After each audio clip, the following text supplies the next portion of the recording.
All right, what's going on, you guys? Today we're going to be talking about the DJI Mini 3 and its applications for capturing real estate content. Today we're going to be looking at whether or not this drone is worth buying to use in real estate.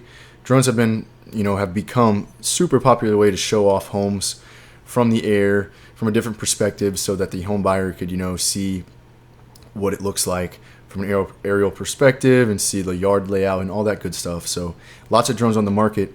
Is the DJI Mini 3 the one that you should buy for your real estate operations?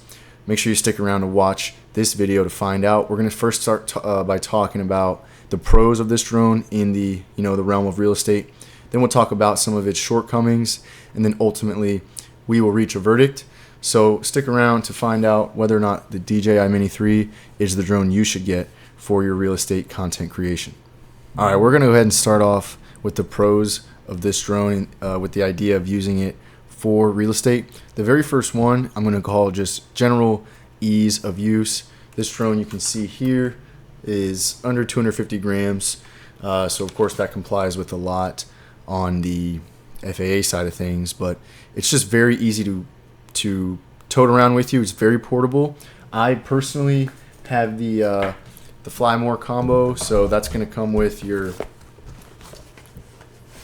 controller. Obviously I got the DJI RC and your 3 batteries and your chargers and everything, and this whole thing, you can see compared to my hands, is very small, so it's going to be very easy to carry around with you to get to your various job sites. And the whole idea here with drones in real estate is your camera work on the inside of the house is still going to be the brunt of what the client sees and the brunt of your work. So this is just here to supplement what you already do. You probably can't do drone photography strictly with the drone. So this is just to get a handful of shots to show the client a new perspective. So the fact that this thing is easy to tote around justifies bringing it around and using it when it's only going to produce a few good pieces of content for you. So the fact that this thing is easy to get around and very easy to fly definitely is a pro in the sense of adding it to your real estate portfolio. All right, the next pro that we're going to be discussing about the DJI Mini 3 when using it for real estate is the camera quality. I strongly believe that as a real estate content creator, this camera is going to be able to do everything you need it to do. First off, for video applications, you can shoot up to 4K at 30 frames per second. That's going to create and produce, video that is more than crisp enough to show clients, use to, rep yourself and show your credibility. All the above, it's going to be good enough. 4K at 30 FPS video, and then for pictures, 48 effective megapixels. The pictures out of this camera are going to be more than sufficient, are going to satisfy you when you're taking photos of properties, going to satisfy you and also satisfy your client. The image sensor on this drone is 1/1.3 inches, so it's roughly 3/4 inch sensor, which means it's going to be able to adjust on those days where the lighting's dimmer than you'd like. Maybe it's a cloudy day, or maybe you've just been running around all day looking at properties and now it's getting towards the end of the day. The image sensor on this camera is going to be able to pick up enough light even in low light scenarios. So between the the video resolution capabilities, the photo capabilities, like I said, 48 effective megapixels, and the image sensor, the camera on this drone is going to do more than enough to capture the photos of the properties that you want. All right, another pro for this drone when using it for real estate, and this is a big one for me, it's true vertical shooting from the camera. I know a lot of us promote our work, our services on social media. Obviously it's a great way to do so. And that 9:16 aspect ratio that you need for Instagram Reels, YouTube Shorts, TikTok, you can shoot natively in this camera, which saves time post-production, not having to crop the video then. And it also allows you to capture better shots, because when you can see on either your phone or the DJI RC screen, when you can see in that 9:16 aspect ratio, truly vertical, what you're capturing, that's much better than going and having to edit that shot in post, because sometimes when you shoot in one aspect ratio and then obviously try to crop to another, you end up missing parts of the shot that you don't want to miss. So the true vertical shooting on this drone, on the DJI Mini 3, is incredibly useful for real estate, because I know a lot of us are going to be promoting our content on social media, so it just saves a lot of time and makes better shots for social media. All right, y'all, the last and I think biggest pro that we're going to talk about today with the DJI Mini 3 and using it for real estate is access to DJI quick shots. There are 5 DJI quick shots available on this drone.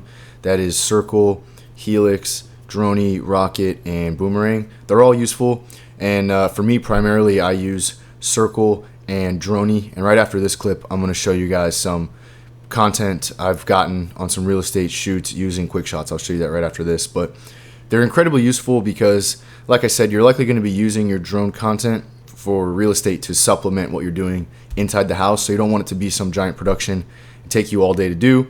You send up the drone, you start the quick shot, and it's going to capture that content. It's going to fly the drone for you, and it's going to be very quick. You're going to be in and out, and I think that's very valuable to us as we try to capture real estate content. So DJI quick shots, primarily circle and droney, are definitely a pro when using this drone to capture real estate content.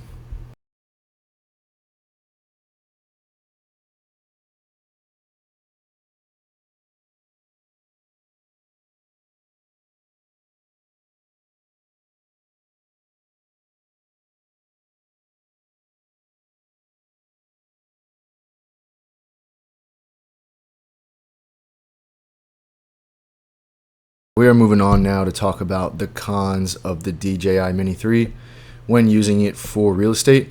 The first one's going to be pretty big because I know a lot of people value this feature, and the other mini models from DJI Mini 3, the Mini 3 Pro and Mini 4 Pro, the successors of this one, have this feature, and that is obstacle avoidance. This drone does not have obstacle avoidance, and I know a lot of people value that feature just because it gives them more peace of mind of not crashing, and it does work really, really well.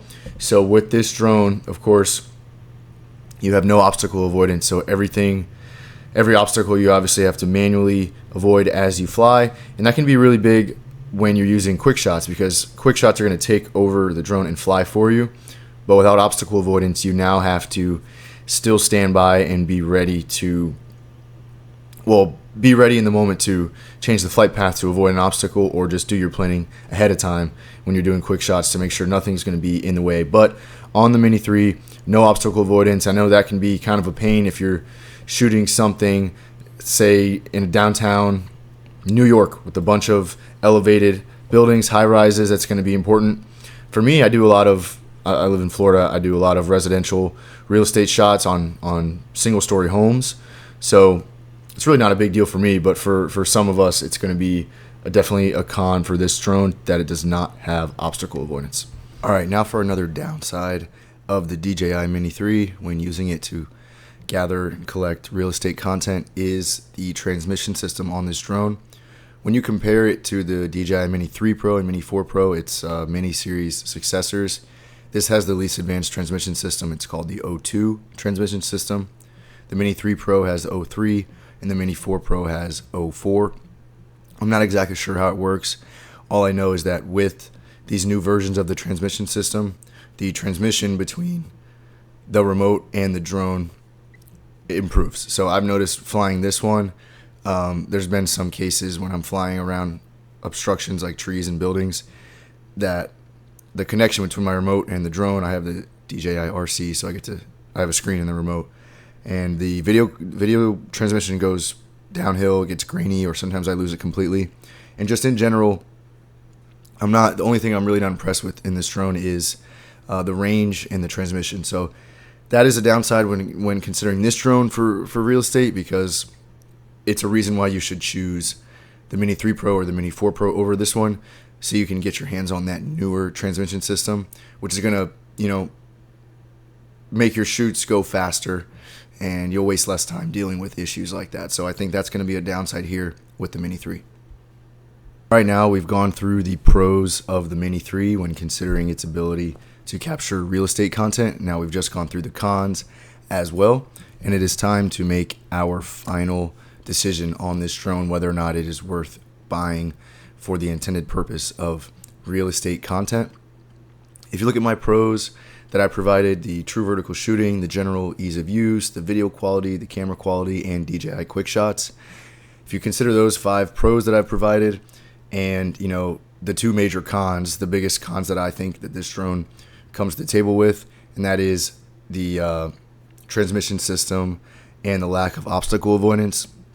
I think those 5 pros outweigh those 2 cons, and I think this drone is definitely worth buying for real estate purposes. You certainly can go for the Mini 3 Pro, Mini 4 Pro, spend a little more money and get those advanced features, but I think this drone can do everything you'll need it to. So if you're just looking to get into it and get started and really add valuable supplemental content to your real estate shoots, this is going to be the perfect addition to your camera fleet. Guys, thanks for watching. Leave a comment below. Make sure to like the video, and please subscribe for more content. Thanks, guys.